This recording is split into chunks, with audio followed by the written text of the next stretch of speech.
The Ministry of Public Works has also inspected an ongoing project into a farm which will witness the creation of an access road from Point 4 Junction onto the main Monrovia-Bomi Highway. The road, when completed, will ease the traffic congestion usually experienced around the Douala Market and beer factory, as motorists will now have an alternative route to fly. So, people want to come to invest in our infrastructure. But some of these public infrastructure are occupied by citizens. And you do not want a situation where somebody comes in the country and already expressed interest to invest in, for example, Hotel Africa as it is, and you still have the facility being occupied. So the government is moving in. It is not a preemptive strike, but it's a deliberate attempt to clear the place so that those who want to come to invest, and that investment will also create jobs, it will improve our national infrastructure so we can empathize with our fellow citizens, but as the saying goes, development comes with pain. The LEC is making additional strides to stabilize the electricity across the country. To that effect, it signed a milestone private-public partnership deal or a power purchase agreement which Secretary General de Travaux Publics declared for the development of a 40 megawatt terminal power plant. The agreement was officially signed on Friday, 10th October 2025 at the LEC headquarters in Monrovia. Managing Director Mohammed M. Sharif, alongside representatives of the company, Mr. Abdul Karim Kulubali, President Director, General CEO, and Mr. Aliu Bada Diara, Project Director. Under this partnership, the company, a reputable independent power producer, RPP, with a proven track record in energy infrastructure, will fully finance, develop, and deploy 40 megawatt terminal power plants at the LEC terminal plant site in Point 4 Bushra Island. The work is expected to be fully operational in 7 months.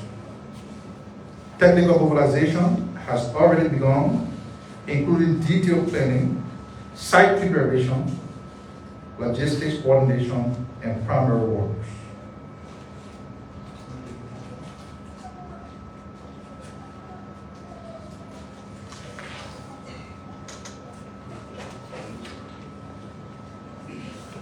While speaking, the Inspector General of Police arrived.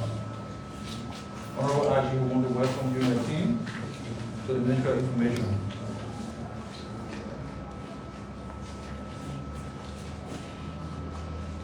The Ministry of Labor, in partnership with RAS, started accelerators launch Liberia Works. Liberia Works is the official national workforce platform of the Ministry of Labor, established to bring structure, transparency, and collaboration to the development and management of Liberia workforce. The platform serves as a national workforce solution, connecting employers, job seekers, and policymakers through 3 integrated components. Talent Marketplace, a central job board where employers can post vacancies and access a growing database of vector Liberian professionals. National Junior Associate Program, a structured placement initiative that pairs young Liberians with employers for hands-on experience and skill development.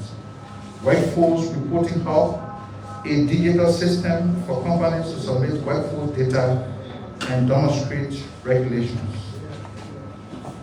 Through Liberia Works, the Ministry of Labor is creating a practical framework that supports both national development and private sector growth, thus ensuring businesses have access to the talent they need and Liberians have access to the opportunity to deserve.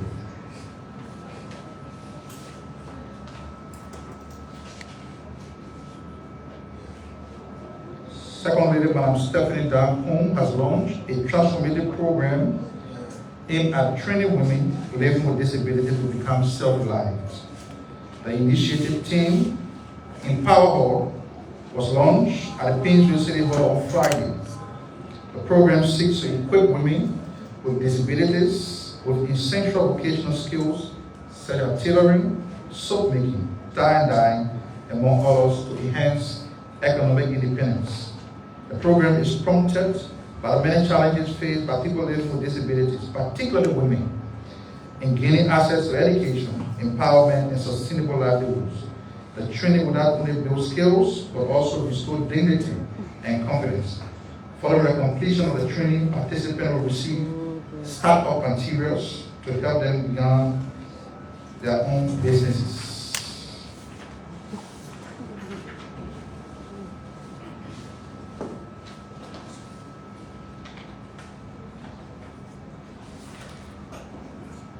We'll stop there and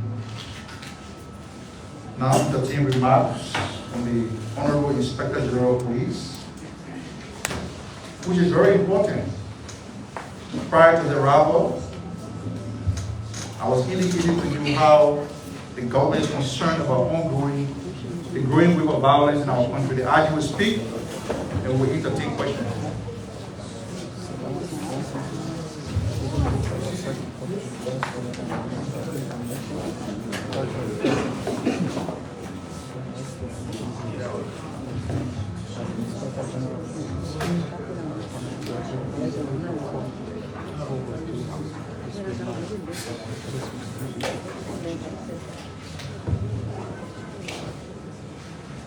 Good afternoon to all. It is an honor to be here to perform part of my duty, and that is accountability to the general public.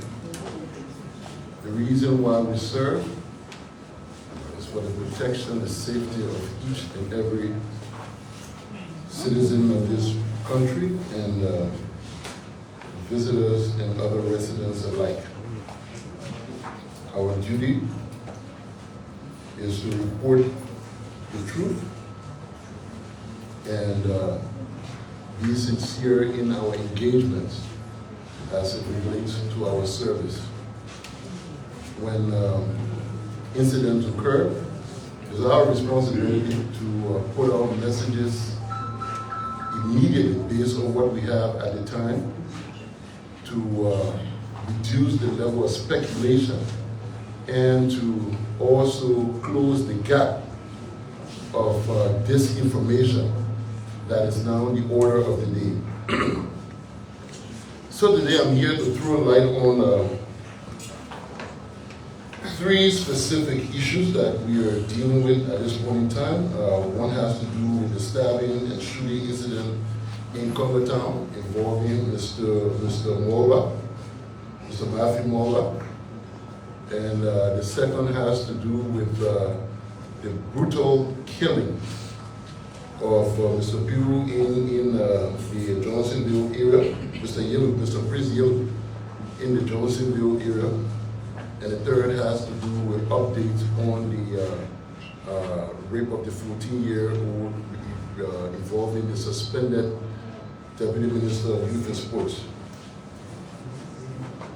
On Wednesday, the 8th of October, at about 10 a.m., the police in Congotown, Zone 3 area, specifically Depot 1, received a call that a resident of the LACC community in Congotown, according to Lone Star, was behaving abnormal and posing threat to other residents of the community.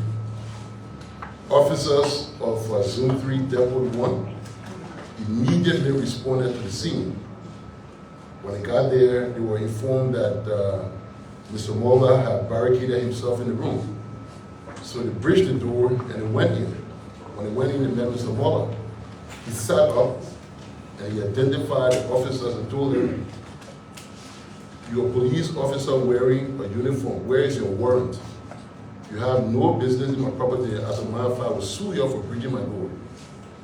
So the officer backed up and they told the caller that this man is very, very composed, and he doesn't seem to be posing a threat. As a matter of fact, he threatened to sue us.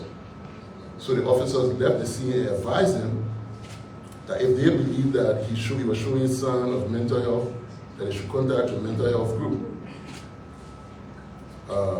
Later, the family contacted the E.S. Grant Hospital, and they dispatched a nurse.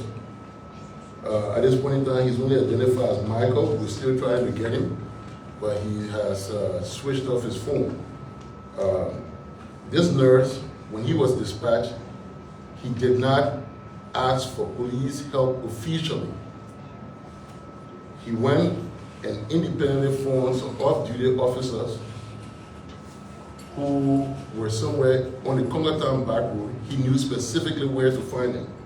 He went on the Congertown back road, spoke with them. They followed him. They did not call Central Command to inform of anything. So they just went on their own operation to assist this nurse to deal with this situation and try to restrain the victim. They passed the Zone 3 police station. They passed the Zone 311 police station. They did not make use of any of those stations. Neither did they contact Central. When they got on the scene, the family members stayed out and they went in. A few minutes later, one of them came back with a fatal stabbing.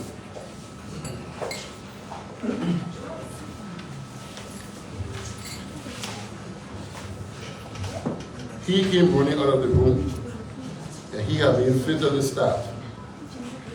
So the family took him to Catholic Hospital, and then when they got to Catholic looked at the wound and said they could not deal with it, so they took him on to JFK.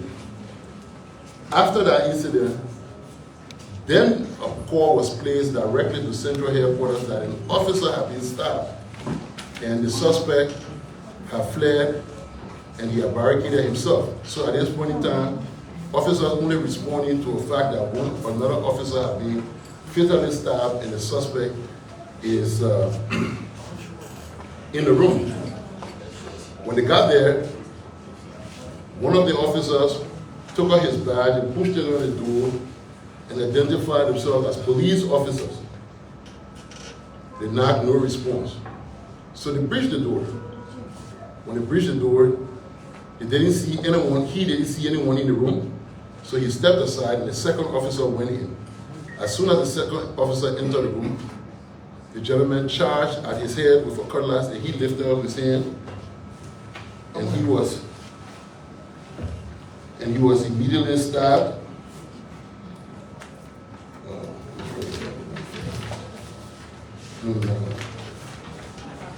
He was immediately stabbed in the arm. So when he got stabbed, the other officer who was in the corner decided to engage this guy. So he engaged him and they had a tussle. While tussling, the cutlass fell from him.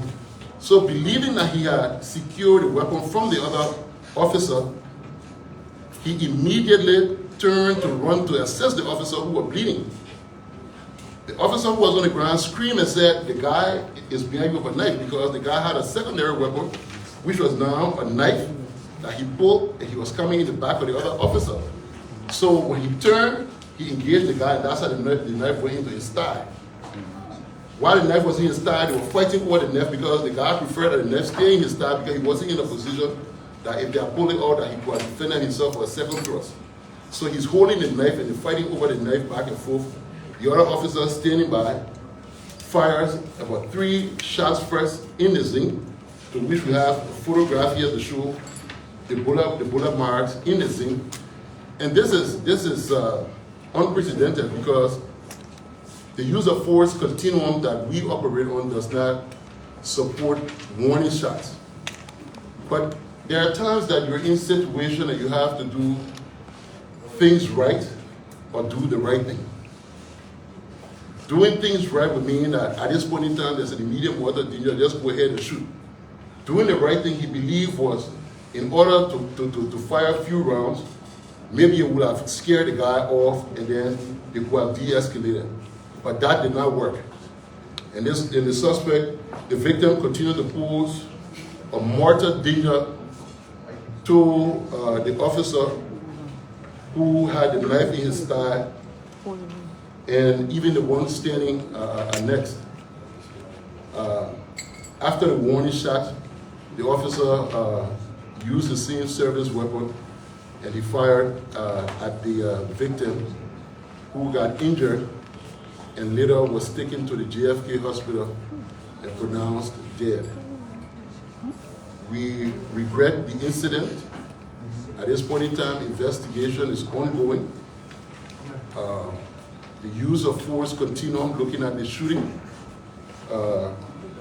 Hopefully tomorrow we will conclude it, because there are one or two officers that we could not speak with, especially the one who got the fatal stabbing. However, I mean, this case is in two different proportions. Those who went without the call of Central to respond to the scene on their own and did not give the appropriate information to caution the responding team, and the use of force continuum. So hopefully by tomorrow or later this week, we'll have a detailed, concluded report on the exact use of force report, and that of the other officers who intervened. But so far, so good. As far as we have seen, we have not fully identified any breach yet of the use of force continuum as far as where the investigation is. On Sunday, October 12, in the Johnsonville community, Mr. Prince Yelu paid a visit to his relative in the Johnsonville community, somewhere he used to live before. He came riding his bike and parked the bike outside of the relative's house and went in to talk to the relative. While he was in, a neighbor of the relative violently entered the house and said that they were looking for Prince, that Prince was a motorcycle rogue. And immediately he started pushing all around, pulling his ceiling down. So Prince came and said, well, here am I. I'm not a motorcycle thief. Before he could even end that, he struck him, and then the entire crowd broke into the house, pulled him out, and executed what you all have seen on the different videos that are circulating. We want to use this means to strongly condemn that action. It is a complete violation of his rights. It's a violation of humanity, and it just speaks to how low the society has stooped. If we have members of our community that we will be standing for and defending using the same human rights value, can't even wait for the rule of law, then you wonder where we are. However, we have launched an investigation. We have arrested 6 persons from that community. The neighbor who jumped in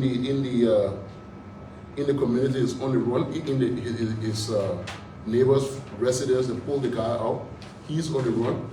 But fortunately, the person he was visiting can identify almost everyone who participated in that particular strike against Prince Yelu. So a manhunt is on for all of them, and we can assure you all that they will be arrested and justice will be served. From the last update on the Brian McGill case, we were at the point where his phone was being analyzed. We had exhausted that of the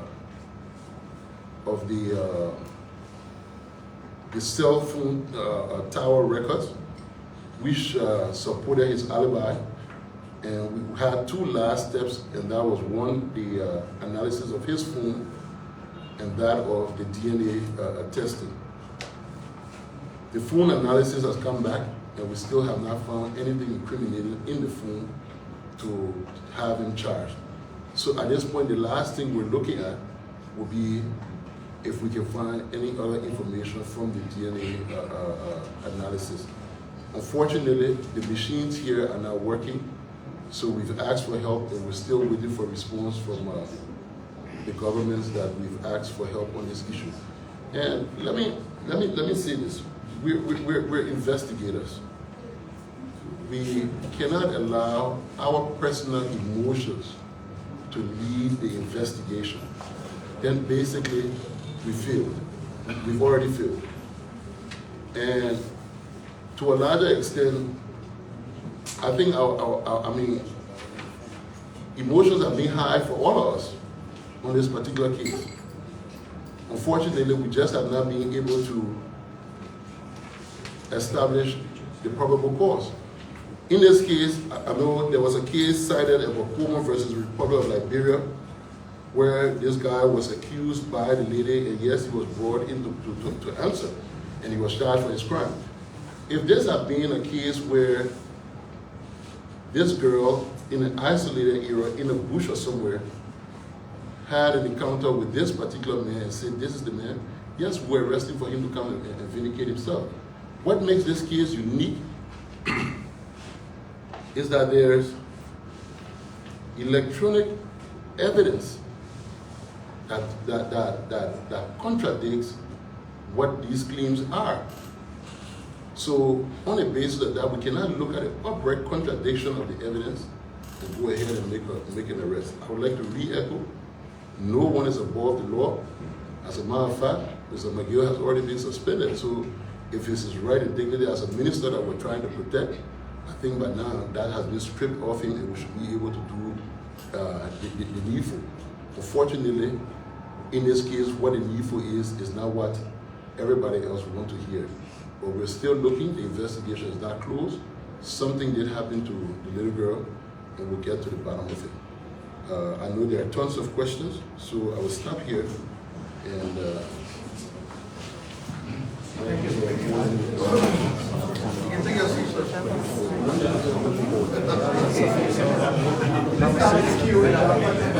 That was the voice of to the police and public messages questions.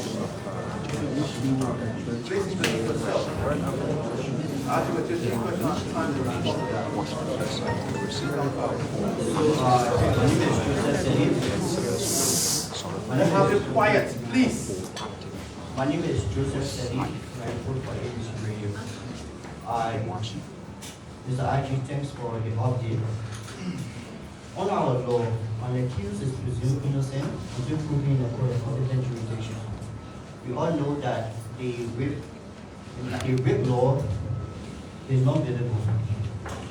And we had a situation where an accused in Batam was arrested for a alleged rape case. We have tons of rape cases of people who were allegedly accused, allegedly for committing a crime. They are injured.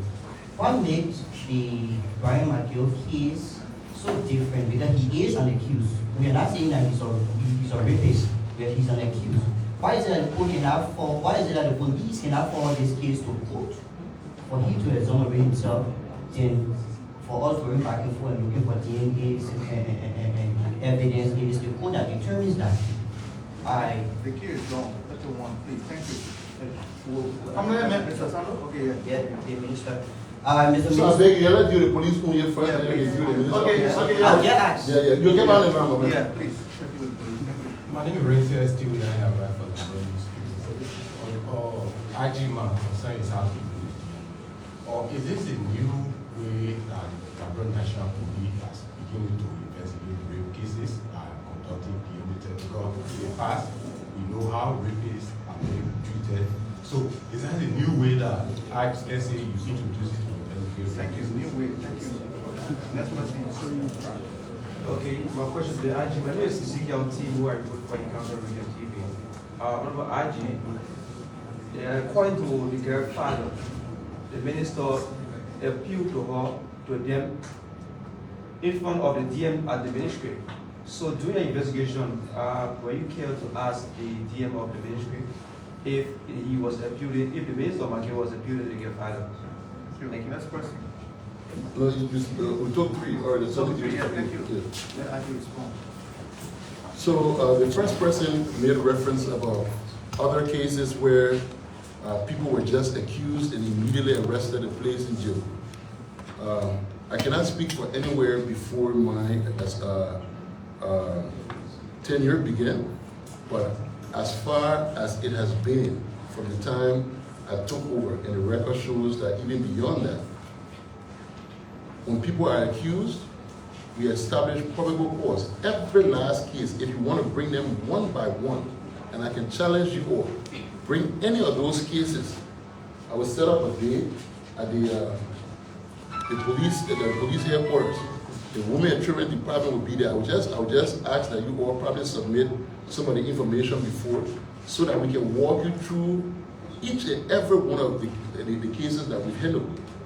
All those cases, you'll be able to connect the suspect and the victim. There will be somebody who will say, oh yes, we saw this person, or something before we can even arrest. We don't just call people name, and we don't have any connection, and just pick them up. In this case, it's like you buy a plane ticket, go, you check in, and you're in another country, and somebody accuses you here, and you say, just because you accuse them of rape, knowing that we have evidence that you're in another country, we should go ahead and arrest you. No. All of the cases that you're referencing, we can tell you, we can prove to you that we have evidence to connect those people, and that's on the basis of that, that's what we charge. This case was not just investigated by the police. We had the legal team from the gender ministry, and we had the prosecutors as well. So even if for any reason the police didn't do the work properly, and the prosecutor believed that he has something to prosecute, the prosecutor would disagree with us and tell you, say, yes, then this case was to be, I can prosecute it, and will be forced to do so. The prosecutor is right there working with us. The prosecutor says, based on what the findings are, he doesn't have anything to prosecute. So don't just put it on me. Call the prosecutors from the Ministry of Justice. If they believe that there's something for them to prosecute, let them tell us. We're not lawyers, they're lawyers, they understand the technicality. We're enforcers. So if they believe that there's something that they can take to court to prosecute, let them tell us, we'll give it to them so they can prosecute the gentleman. Look, nobody trying to cover up anything here. I told you before, I ain't know Brian from anywhere. And even if I knew him, I would not even put my career up there for him. So this particular stuff is on the basis of good evidence and good evidence only. You asked about others that are accused are in jail and why not Brian. Listen, this is not, we're not setting a new standard. We're not just setting a new standard. DNA is not an immediate requirement. This is just us exhausting. So from day one, maybe if for any reason I wasn't clear in what I said, let me just make it clearer here.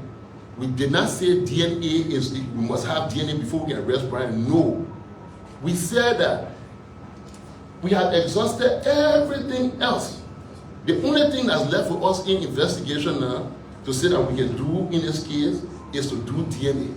Because on the normal investigation, if it was any ordinary case, but now we're not close it because we've exhausted everything. But for the same reason why we know that we got to exhaust every avenue before people come and accuse us, say because they've been our minister, that's why I didn't go to the further. So we go into the last step. DNA stuff, yes, if we had it, is an added advantage. It's a necessity.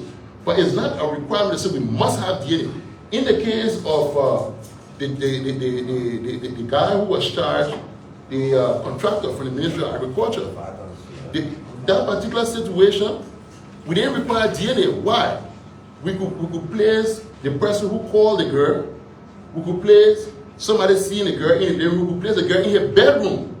And the medical language was very, very clear. So we have probable cause to arrest. That's what makes it different.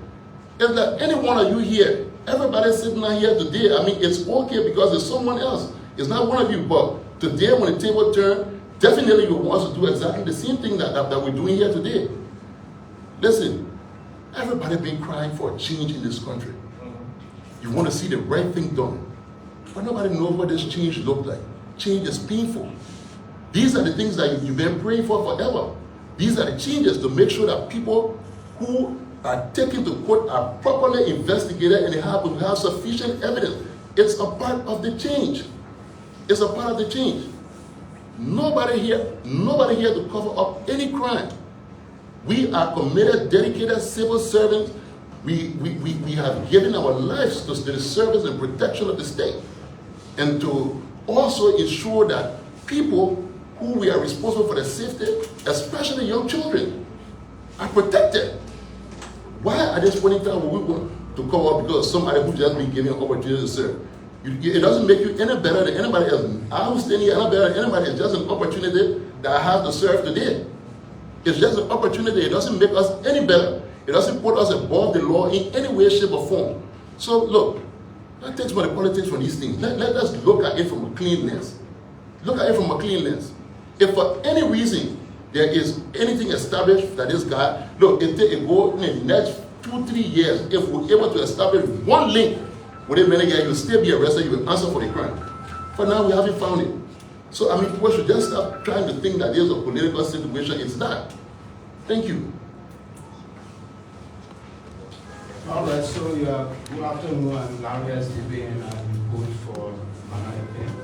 Quickly, Mr. Adi, can you confirm to Liberia as to the whereabouts of Mr. Coleman? Thank you. My name is Mofolu, and I report for Inside Liberia. Mr. Adi, General has already informed the public that this girl was tampered with. And then this girl mentioned the name of the minister, the former minister, and then you're telling us that you have done everything possible, you're only waiting for the DNA. It means that you might be free, just in case. So we want to know what specific, checkup that you have done that have already made this guy free, only waiting for the DNA. Lastly, be to that, under your administration, we're seeing violence all over, including police being victimized in the process. The question is, what are you doing? If the police themselves now cannot defend themselves, they have been beaten by keke, and all of that, how can the citizens themselves trust you that you can protect them? Thank you. Thank you. My name is Desmond when I report for Democracy Watch newspaper. Thanks so kindly, ID, for updating the Liberian people. This is a sensitive matter, and of course, we in the press we are interested to know what are the unfoldings are. At what point in time in the investigation did the LMP establish that there was probable cause to make an arrest, and why has not that happened? Given the alleged medical report that have confirmed that there was sexual penetration of the survivors. And just to follow up with that, what is the status of the survivor as current? Thank you. Okay, 3? Yeah.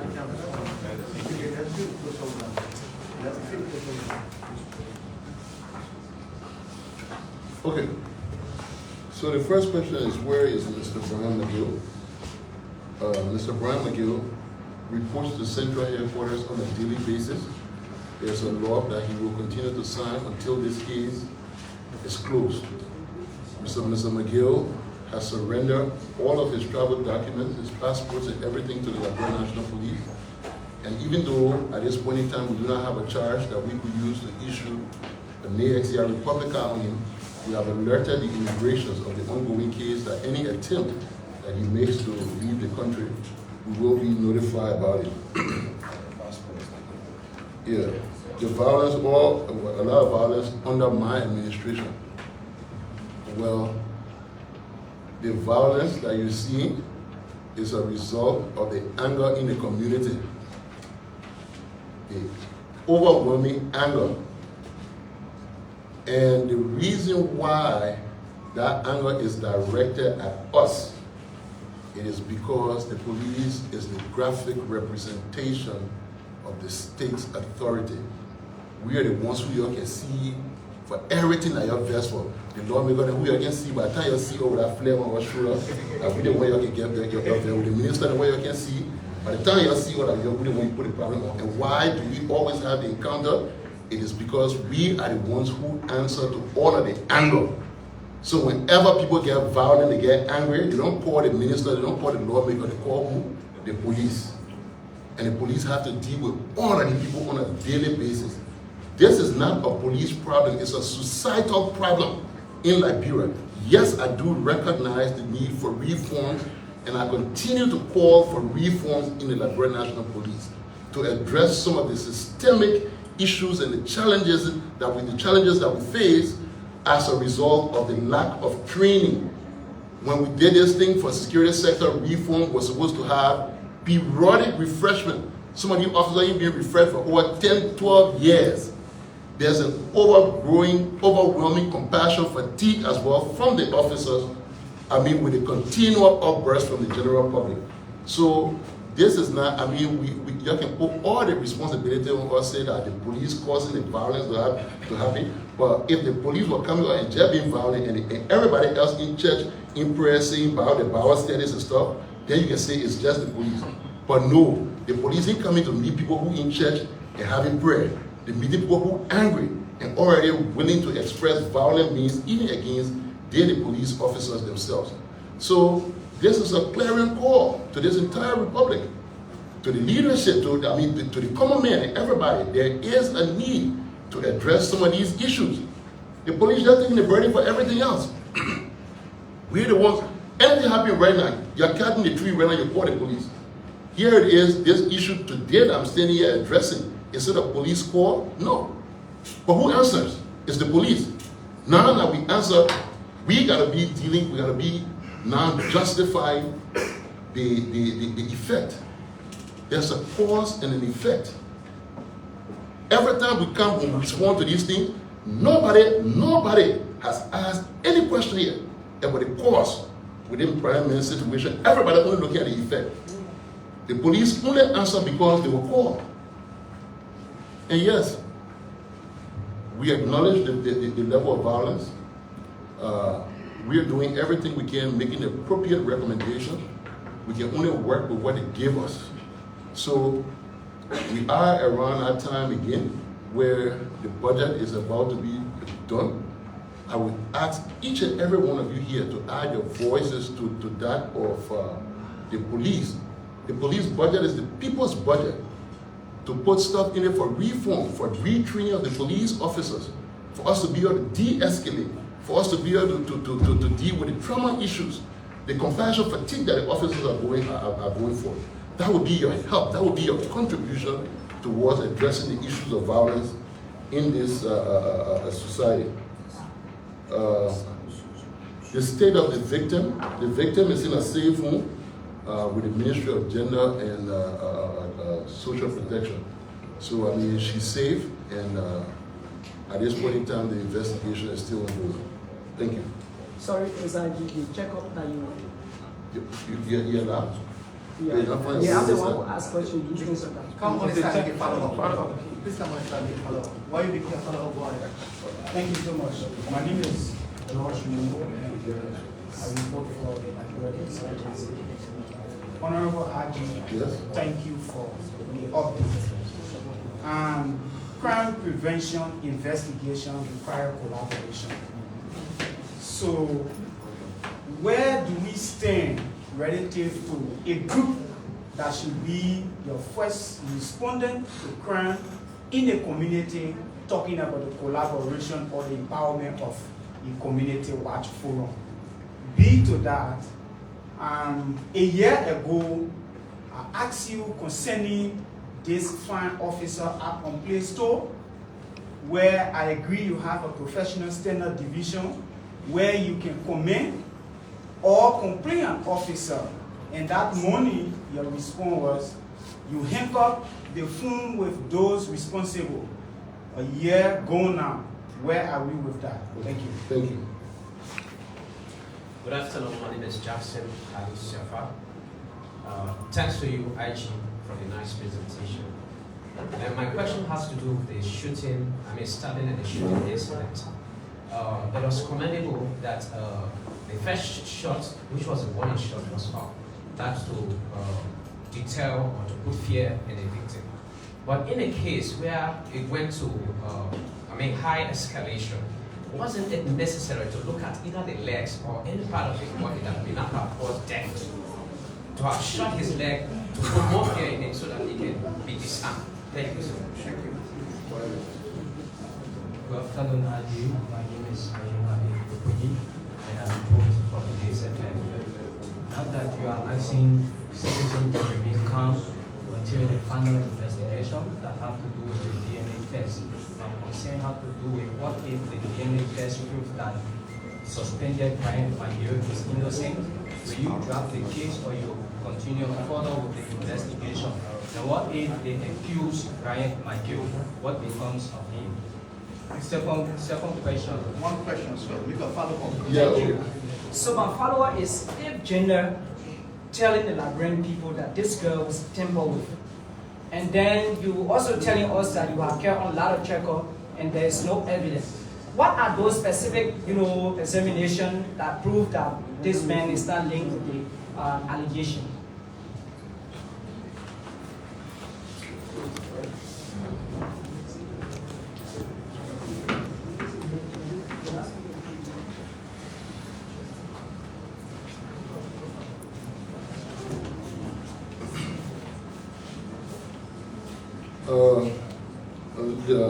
The guy from Lima asked a question about the crime prevention and our collaboration with other partners.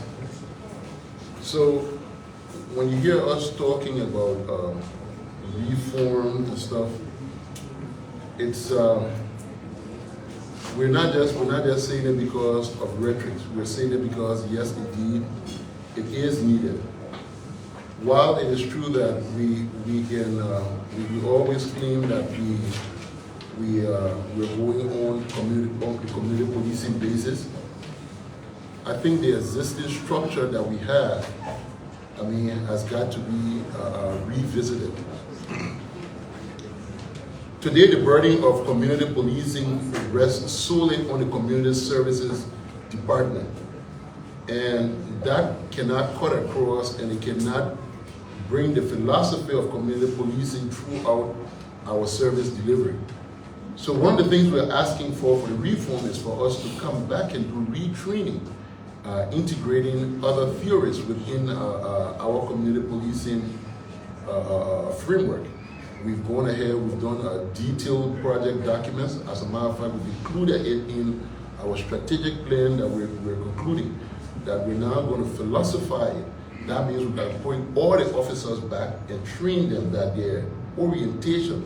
So as it is right now, community policing is more of community engagements and stuff, back and forth follow up with the community. But when we talk about the true philosophized community policing, it should be incorporated in the training of even the emergency response, even that of the PSU, the patrol officers and everything. So it's the thinking as to how they engage.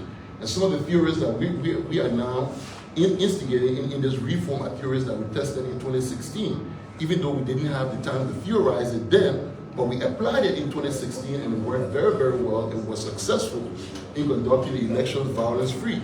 And those were the theories of the do no harm concept, where our intervention in crisis should not escalate it should not prolong it, and it should do no harm to the people who we intend to save. That of anti-fragility, to be able to build stronger bonds with the community, that every situation that we encounter, every shock, will help to make us better, that when we rebound, we come stronger, and that we're able to maintain the relationship with the community. If it happens, if a situation happens, it should not shatter that relationship where people should come running to storm the police. We should have a strong relationship that can withstand shock, that we'll all be able to work together and be able to restore order in the shortest possible time. And all of these things, we have done some great work on them. We've laid down all of the principles. We're only now looking for the support to be able to go back to retrain all of these officers to roll out these concepts.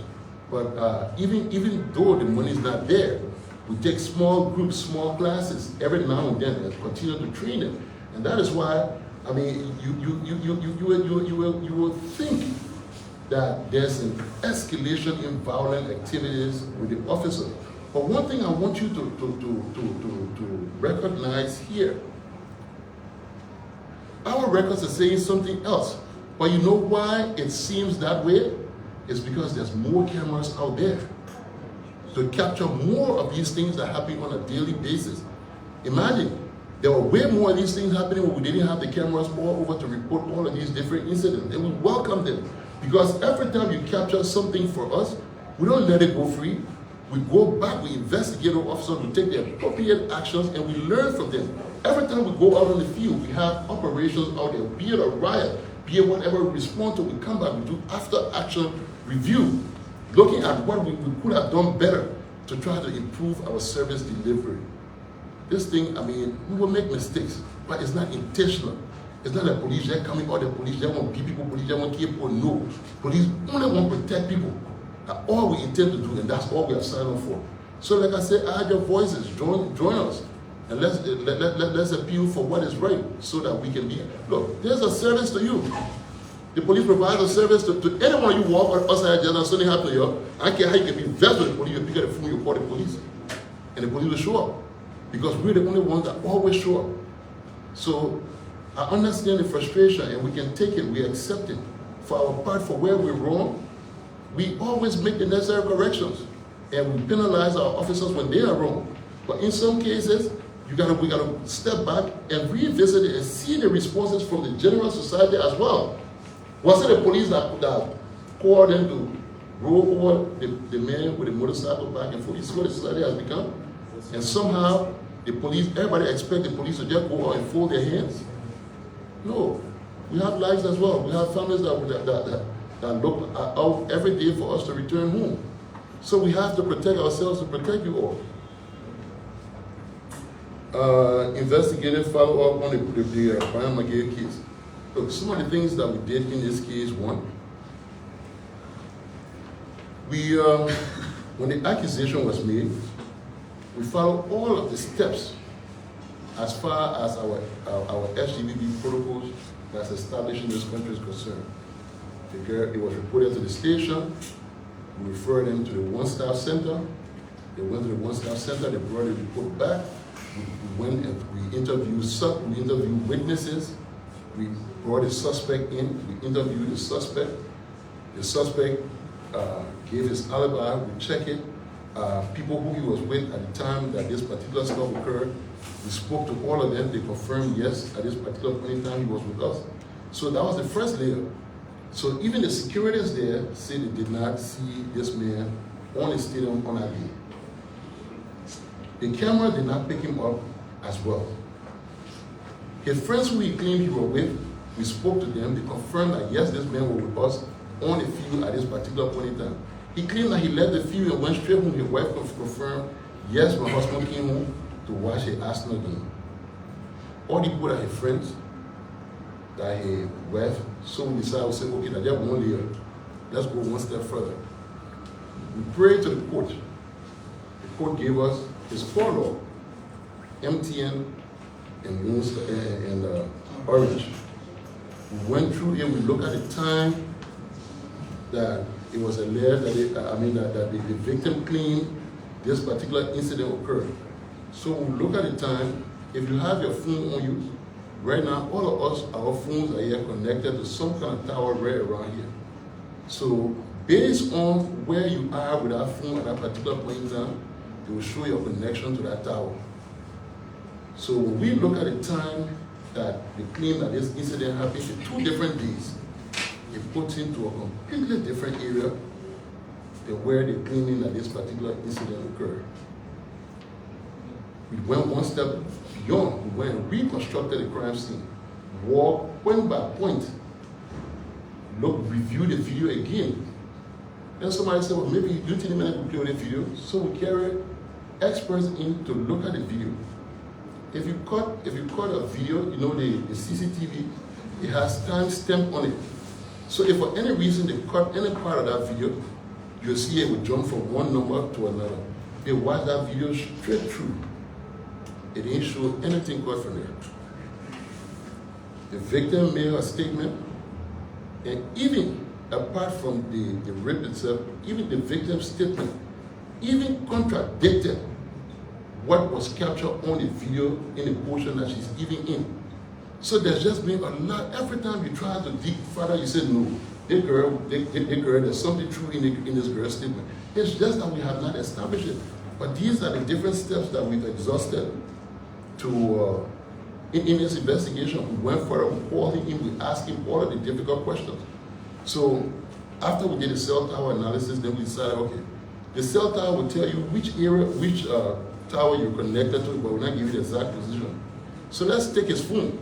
We prayed to the court. When we told him that we're taking his phone, he said, no, I'm not even taking my phone. I will willingly surrender. You don't need the court document. I said, well, just in case we find something in the phone that we need to use for legal purposes, let your lawyer do a document, notarize it, and send it to us, indicating that you willingly turn the phone over. The lawyer went ahead, they did that, they turned the phone over. We went in the primary memory of the phone, the secondary memory, checked the GPS coordinates, everything. Look at all the videos, all the pictures, all the recording in the phone. Unfortunately, we have still not been able to find anything at this point in time. And that's why we say the only last step there is the DNA. So if we do the DNA now and establish that he was connected, then we'll definitely arrest.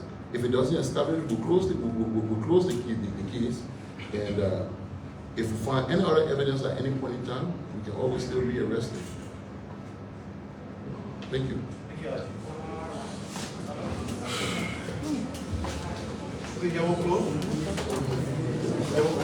Well, I think I've said enough.